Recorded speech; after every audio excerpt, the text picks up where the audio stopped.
America ही pressure डालकर tariffs कम करा दे, भारत भी टैरिफ कम कराएगा। आगे चलते हैं अगली खबर की ओर। असीम मुनीर ने एक बार फिर जहर उगला है। कश्मीर में आतंक नहीं, वैध संघर्ष चल रहा है। भारत जिसे आतंकवाद कहता है वो इंटरनेशनल लॉ के तहत जंग है। मुनीर का बयान है, सीमा पार से जहर उगलने वाला पाकिस्तानी जनरल अब कराची में डायलॉगबाजी कर रहा है। लेकिन सच्चाई यह है कि भारत के ऑपरेशन सिंदूर ने न सिर्फ उसके हौसले तोड़े हैं बल्कि उसके होश भी उड़ा दिए।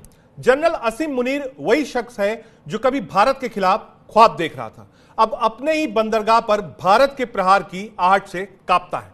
कराची में नौसेना अकादमी में मुनीर ने फिर जहर उगला, कश्मीर का राग छेड़ा और खुद को शांति का पुजारी बताने की नाकाम कोशिश की। लेकिन सवाल यह, अगर शांति चाहिए थी तो आतंक क्यों भेजा? अगर संयम दिखाना था तो पहलगाम में हमला क्यों कराया? 22 अप्रैल को पहलगाम अटैक हुआ और उसके बाद भारत ने दिखाया वो दम जिसकी मिसाल बन गया ऑपरेशन सिंदूर।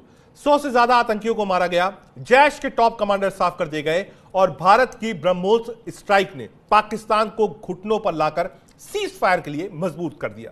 सूत्र कहते हैं भारत की नौसेना अब कराची के सिर्फ 260 मील दूर है और पाकिस्तानी इकोनॉमी की सांस वहीं अटकी हुई है जहां खड़े हैं भारत के युद्धपोत और जहां टारगेट पर है ड्राई डॉक्स, पोर्ट्स और पाकिस्तान की 60% अर्थव्यवस्था।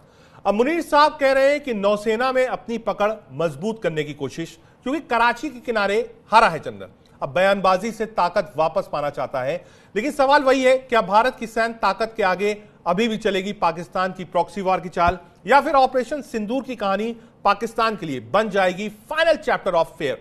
कहानी में है कि कराची का कांपना और सन्नाटा है, कश्मीर की छटपटाहट है और भारत की गुजरती चुप्पी। तो मत मिस कीजिए, क्योंकि यह है डिप्लोमेसी नहीं है, यह है सर्जिकल सिनेमा। एक बार आपको सुनाते हैं क्या कहा था मुनीर ने।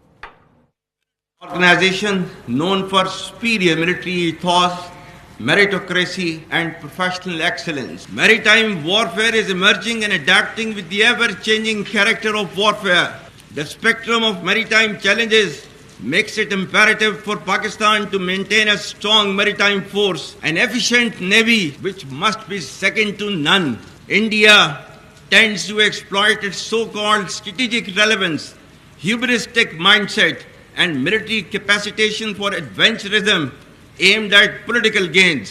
In recent years, under the pretext of counter-terrorism, India's political leadership, marked by a troubling absence of strategic foresight, has twice undertaken acts of unprovoked aggression against Pakistan. On both occasions, their recklessness was met with Pakistan's resolute response, which not only preserved national honor, but also averted a dangerous broader regional escalation. Pakistan, despite grave provocations, आपने Trump को सुना, Trump कैसे बरगला रहा है। पिछली बार भी यही काम किया था, कौम के नाम पर, मजहब के नाम पर ये सब बोलना, और ट्रंप के पास जाने के बाद भी कुछ मिला नहीं। आखिर मुनीर का होगा क्या? मुनीर सिर्फ बयानबाजी देता है। ऑपरेशन सिंदूर के बाद पाकिस्तान और मुनीर का हाल बेहाल था, लेकिन पोस्टरिंग के लिए खुद को फील्ड मार्शल बनवाया। सीधे चलते हैं सिन्हा सर के पास। सिन्हा सर, पाकिस्तान कुछ कर नहीं पाया ऑपरेशन सिंदूर में, लेकिन उसके बाद भी आप देखिए एक माइंड था कि दिखाने के लिए उसने साफ कहा कि साहब हम जीत गए, और फील्ड मार्शल बना दिया। देखिए रजत, जो पाकिस्तान की फितरत आप देखेंगे जब से वो बना है, हर एक बार वो मुंह की खाता है, मगर वो अपने हार को कभी एक्सेप्ट नहीं करता, इंक्लूडिंग 1971। आप जबकि और कारगिल वॉर में, कारगिल वार मैंने खुद लड़ी है और अंदर जाके लड़ी है पाकिस्तान के अंदर से, तो वो उनकी फितरत है और ये शायद उनके कुरानिक वर्शन है कि हार में भी वो अपने को जीत देखते हैं। और बहुत इंपॉर्टेंट है इंडियन पर्सपेक्टिव से समझने के लिए कि दुश्मन जब तक मन से नहीं हारता है तो उसको हम भी नहीं मानते कि वो हारा है। इसलिए रिट्रीब्यूशंस आप देखते होंगे, बार बार हमें उनकी रिट्रीब्यूशंस करनी पड़ती। ऑपरेशन सिंदूर का जब आपने नाम लिया तो आपको याद ही होगा, जो कि मेन ऑपरेशन सिंदूर जो 7 तारीख से लेकर 10 तारीख का फेज था, उसके पहले से ऑपरेशन सिंदूर तो उसकी घोषणा तो हो गई थी 22 अप्रैल के बाद ही, जघन्य अपराध जो इन्होंने किया था पहलगाम में, उसके बाद ही इसकी घोषणा हुई थी। और उसके तहत ही आपके सिंधु वाटर ट्रीटी जो 1960 का है, उसको आपने हेल्ड एंड में रखा है, वो उसी का एक्सटेंशन। उस समय हमारी नौसेना है, उसका एक फ्लोटेला कहते हैं जो कि हमारे करीब 32 शिप्स थे, और वो जो हमारे INS विक्रांत का फुटेला है, और उसमें 6 सबमरीन भी शामिल थे। ये पूरे जो ये कहते हैं ना कि ये अभी नौसेना की बात कर रहे हैं, कराची और गुदार को पूरी तरह से अपने, और वहां से उनके पतंगे भी नहीं उड़ पाने की ऐसा उनको ब्लॉकेट किया था। ये ब्लॉकेट 1971 के बाद में अघोषित ब्लॉकेट था ना, तो उनकी ये जो हार मानने के अंदर में जो हम कहते हैं ना इंटीग्रेटेड वे, तो उसमें आर्मी, नेवी, एयरफोर्स का जो एक इंटीग्रेटेड सिनर्जी के साथ आपने देखा ऑपरेशन सिंदूर, और उनको झुक करके घुटने टेक करके या डीजीएमओ की तरह आकर के गिड़ाने के बाद उनको मोहलत दी गई।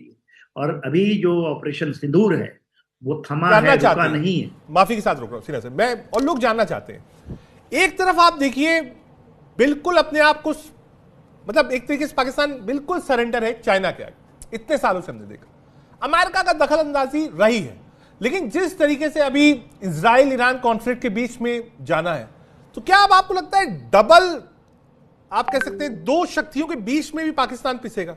क्योंकि आप कमिटमेंट्स दो तरफ कर रहे हैं और दो सुपर पावर को कर रहे हैं, एक तरफ चीन, एक तरफ अमेरिका। क्या आने वाले दिन मुश्किल भरे हैं? और दूसरी तरफ जो नेबरिंग कंट्रीज हैं वो जान चुकी है कि आप गद्दार हैं। बहुत सही बता रहे हैं रजत जी आप। देखिए, पाकिस्तान जो ये सोचता है कि हम सब जगह से, क्योंकि ये यूज होता है डबल गेम खेलने का, ये आदी है। उसने डबल गेम में जो अमेरिका उसको यूज कर रहा था, तो USSR के विघटन के समय तो ये काम आए थे, इसलिए फ्रंटलाइन स्टेट थे और उनको उसका अवार्ड भी मिला बहुत दिन तक।